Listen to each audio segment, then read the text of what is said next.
Jimmy Fallon's ratings are crashing, but the thrashing he's receiving from Colbert, Kimmel, and yes, Gutfeld might not be his fault. Today, we're going to tell you how it turns out The Tonight Show was sacrificed on the altar of TDS by people far above the comedian who is losing to the ultra-left lunatics. But that's not all. For you see, Jon Stewart is determined to take the trophy for Major TDS.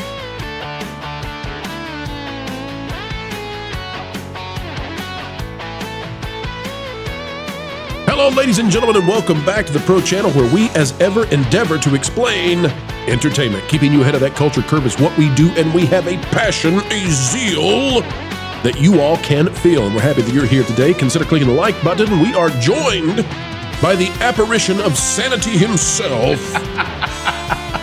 Hello, LW Ghost. How are you, sir? Well, I'm an apparition, but sanity? Not always. Not always.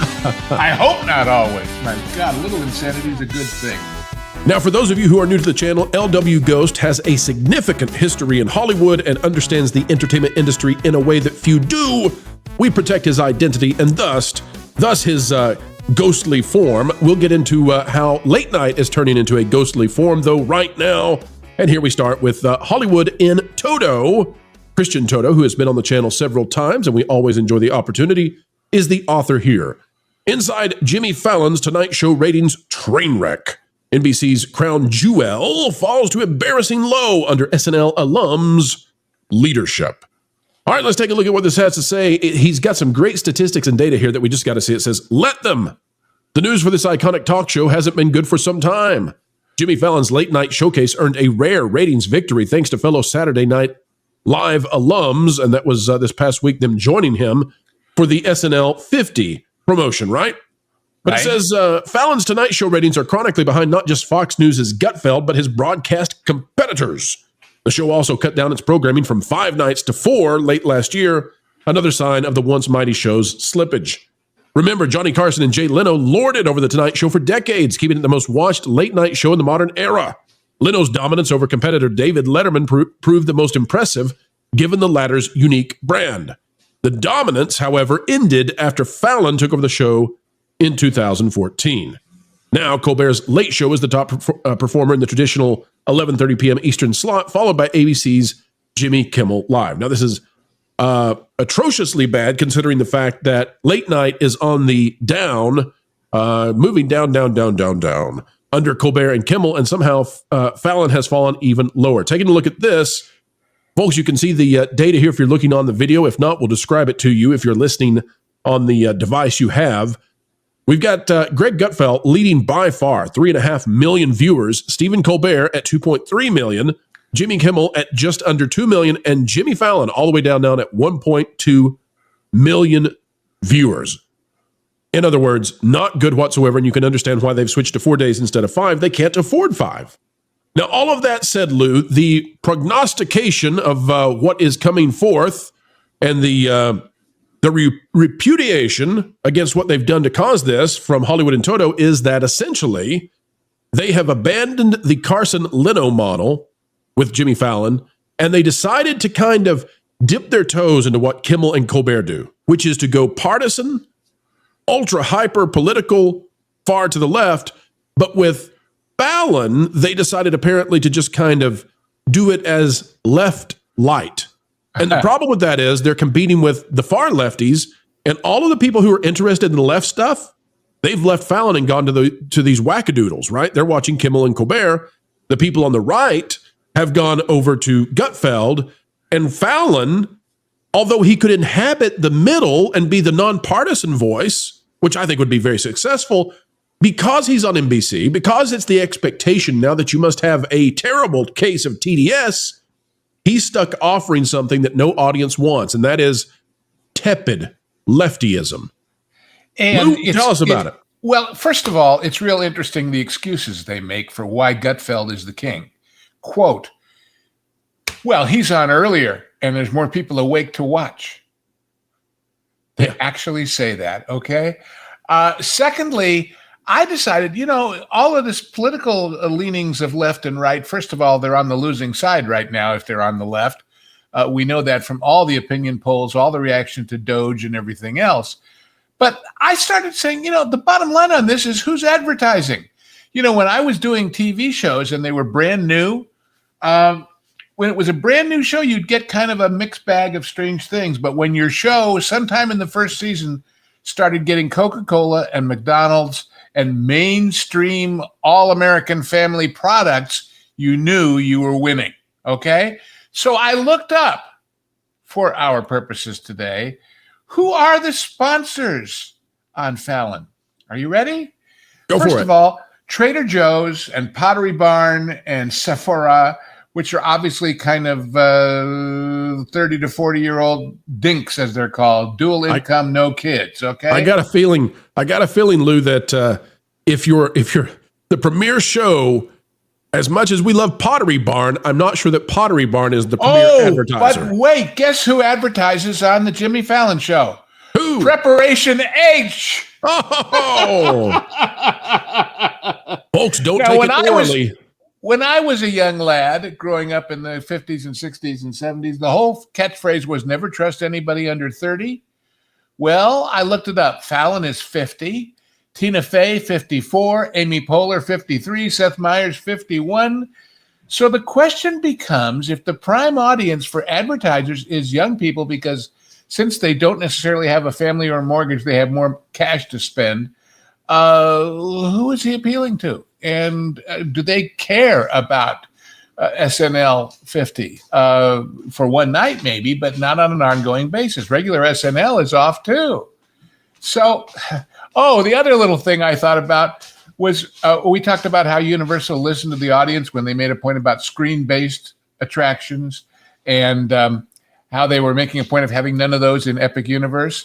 Wasn't the last big screen-based attraction at Universal, the one that broke the camel's back as awful, Fallon's Escape from New York or something like that? So, this guy is kind of on, as they say, the wrong side of history, or no side, or every side, and that results in mediocrity and low ratings. Now, you're exactly right. I want to show the audience, Lou, what it is that Christian Toto over here at Hollywood in Toto. By the way, folks, if you're not going to this website, you really do need to add it to your browsing history. Get over here and bookmark Hollywood in Toto. But Christian has rightly, I think, identified where it is that Fallon and the late night show went off the rails. Excuse me, the Tonight Show. Where they went off the rails, Lou, is Fallon was trying to play it down the middle up until 2016, and he was doing just fine in ratings. But he had the Orange Man on in 2016, and what did he do? Well, he treated him like a human, and that was not allowed. I want to go back to what happened. Here's the clip. That. Here's the clip, and here's why. He was lambasted across all the media and told, you're going to get in line. You're going to be at least a soft lefty. We don't care what happens with the audience. Here's the original clip that got Fallon in trouble. Donald, this is getting real. It's getting real. You still have time. You still want to do this? I think there's time. We're doing well. It's been really a lot of fun, and it's an amazing movement all over the country. It's been incredible. So, it's been an honor for me, I have to say. If there's probably kids watching you right now. If they're at home watching, they do stay up late and watch our show. Why should they want to grow up and be president? Well, I think you want to grow up and be president because you want to help people, and you want to help people. There's tremendous problems that people in this country have and all over the world. And if you want to help people, there's no better position to do it from than the presidency. So we can do a lot of good. Now, that's what got them in trouble, Lou. That sound. Yeah. The sound of applause of Donald Trump in 2016. He was being presented then, as he was in, the last election, as evil incarnate. And it was not allowed for late night to have him on and have this sort of thing happen. And so Fallon and his show and his ratings and his ad revenue were sacrificed on the altar after this of TDS. It could not be allowed. He had to be moved into the appropriate category that is what late night has become. And so Fallon, I think Fallon probably is a very congenial guy. I bet he's a people pleaser. He wants to get along but it was not allowed that he would be nonpartisan. It's not permitted anymore. Lou, is this the moment that they lost it? Oh yeah, sure. And you also have to remember what's winning is Gutfeld. And the difference is that all these people from Saturday Night Live and the other hosts here, although they write some of their own stuff, their experience, their background is in delivering scripts written by other people. Gutfeld, although he has writers, is about the political side and the social side and the stuff that we're about here on these channels. These guys are actors. I thought it was also funny. You know how when you Google somebody, Google gives you all these other questions that people are asking about them. You know what one of the number one questions people were asking about Fallon was? What's that? Does he wear a wig? So if that's a very, very interested question out there in the audience at large, what does it tell you? It tells you that he and his generation of these guys are too old, too left, and too yesterday for anybody but maybe a desperate preparation age to advertise with. Now, I will gently push back just a little bit, Lou, not in whole, but in part, to say that, Leno and Carson, they stuck around long after they were outside that demo, but they did so well. And you couldn't tell who it was that Leno was going to vote for. You didn't know what Johnny Carson's politics were because they were there to entertain. They were not there to tell you that the apocalypse was at the edge of the world if your election went the wrong way, because they're supposed to make you be in a jolly mood as you get ready to lay down and watch the tube. And by the way, the analogy there is to Cronkite in news. Cronkite personally was a pretty far left guy, but you wouldn't know it from his shows. These people who've realized that the answer to providing an audience with what they want is not to offend a big chunk of them, or not to tell a bunch of them that they're racists or they're the anti whatever substitutes for Christ in their world. You don't win friends and influence people by telling them you hate them. And I think we're seeing that happen with The View, catering to its audience, but no other audience. With Rachel Maddow, catering to her audience, but no other audience. And in a world where big millions of dollars change hands in advertising, you can't afford to say, I'm going to carve out my little tiny slice, especially when your slice is losing the social argument, is losing the political argument. And in the case of, it would be an interesting correlation, wouldn't it, to find out how many of these people that are getting removed from federal employment and thus are jobless or will be shortly watch these shows. Because if they haven't got money from a job, they can't buy Preparation H or Sephora or anything else. It's about the money. Now, Jon Stewart is going to need something other than Preparation H because Jon Stewart, this is why nobody's watching anymore. Remember, Jon Stewart was the cool guy. He was the young cool guy about 10, 15 years ago, and he was the Cool Cat Club, right? Taking on Bill O'Reilly and having all the snarky comments. And the problem is that now these guys are older and they have lost it. Jon Stewart now managed to injure himself, slamming his hand on the desk, ranting about Doge. Again, from Christian Toto over at Hollywood in Toto. Take a look, folks. It says, progressive comedian Jon Stewart may not be a fan. Stewart embodies a divisive political tone, while the right-leaning Falia is more generous of spirit.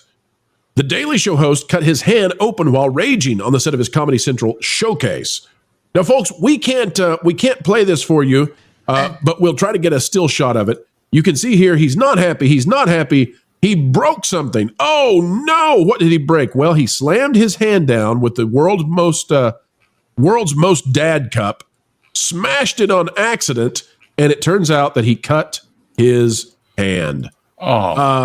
So bloodied up. He bloodied himself up by ranting and raving at Doge and Elon Musk. How dare they cut the how dare they cut the budgets of the government? How dare they trim the fat? Poor baby. Get that man a Band-Aid. Or I don't know, a Sephora mug. I have no idea. All I know is, again, these shows are about people watching. What we sell in the television industry, whether it's scripted or unscripted or pseudo-scripted or anything else, is eyes and ears and butts and seats. And if they're not there, you can't afford to pay these people big money. By the way, I looked up Fallon is supposedly getting somewhere between $16 and $18 million a year for his show, which might sound like a lot for a talk show host.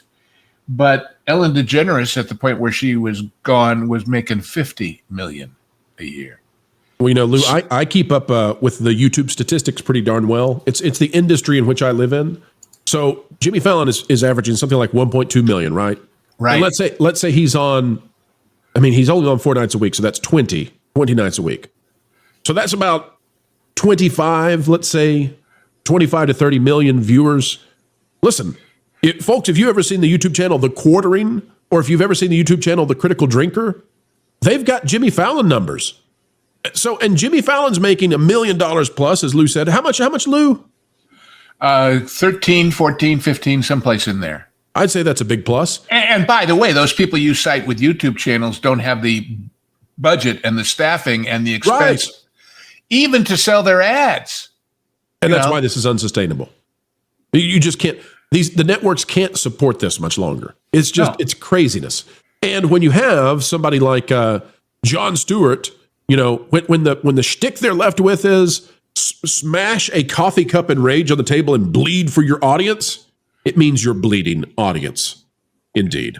And he's raging against Doge, which all the polls say about 60-70% of the people like.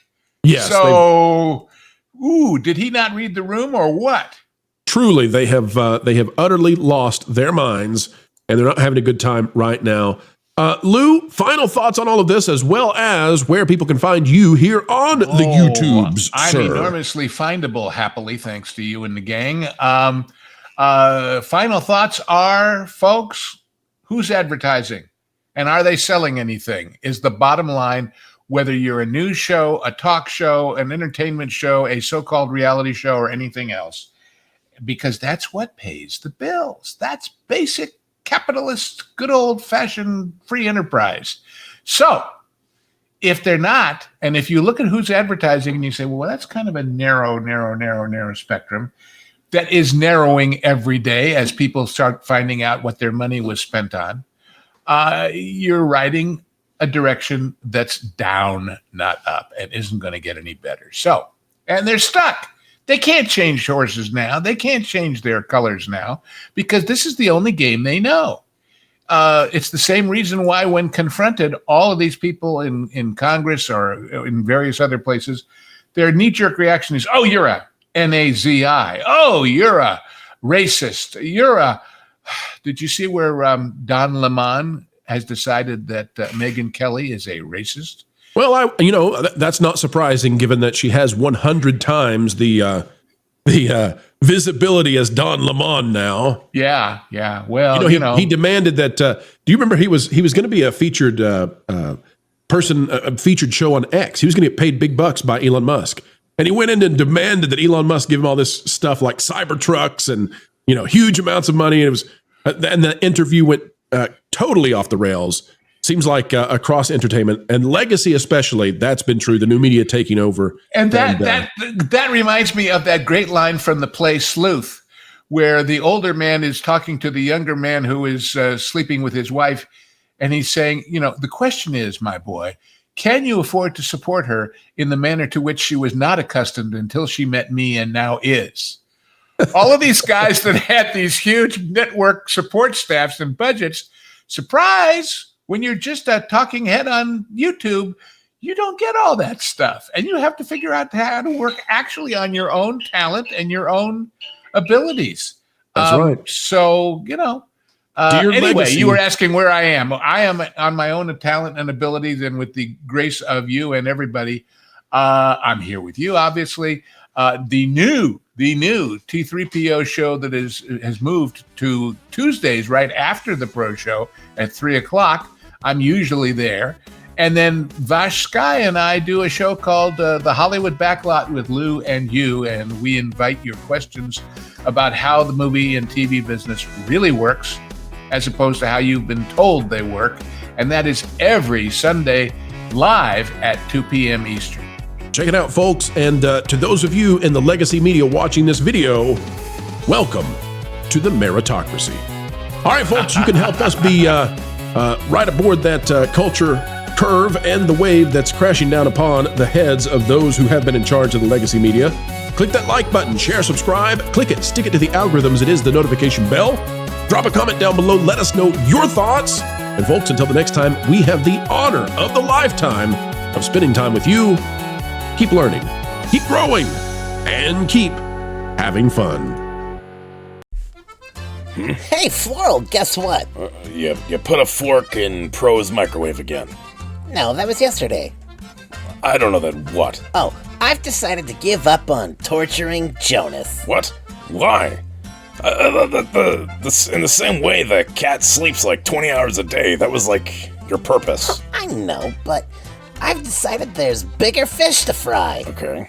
Like Lorne. I mean, think about it. Everybody loves him. He's a fan favorite, and frankly, he has almost no weaknesses I can find. Except that he's really smart. So, you want to annoy the one panelist without a single flaw, because he's smart. Yeah, like that winged statue at that fancy Paris museum thingy. I want to break the one thing that everyone loves most. Right. So, kind of like the opposite of Rachel Zegler. Yeah, exactly. And I get to see her all the time at family reunions anyway. You get to see Rachel Zegler? Yeah. She's a total troll. Lives under a bridge, harasses billy goats, the whole 9 yards. It all makes sense now. Speaking of which, maybe she'll get me... Okay, I'm gonna call her on my... I'm gonna call her and see if she'll be in the next Indiana Jones.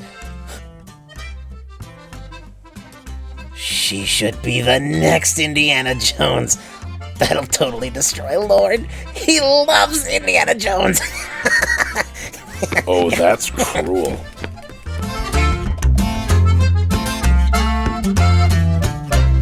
Hey, Rach. I've got a cool idea for you that involves a whip and snakes. I love that description. It's perfect. I know, right? Weird, as we always say.